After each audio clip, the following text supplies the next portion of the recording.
Deputy commissioner Ghotki आगा शेर Zaman DHQ अस्पताल मीरपुर माथेलो पहुंची बारड़न के पोलियो जा फोड़ा प्यारे मुहिम जो इफ्तिताह करण बाद पोलियो वायरस खिलाफ आगाही रैली में शिरकत कई।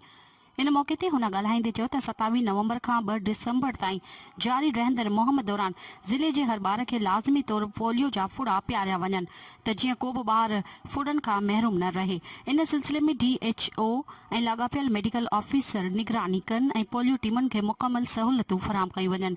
हुन वालदेन ऐं समाजी सुधारकनि खे पिणु अपील कंदे चयो त पोलियो मुहिम दौरान टीमुनि सां मुकमल ताउन कयो वञे। इन मौके ते डिप्टी कमिश्नर DHO खे हिदायत कंदे चयो त DHQ अस्पताल जे दाख़िली रस्तनि ते रक्षा ऐं रेहड़ियूं हटाए ख़ाली प्लॉट में बिहारियूं वञनि त जीअं अस्पताल ईंदड़ माण्हुनि खे मुश्किलात पेश न अचे।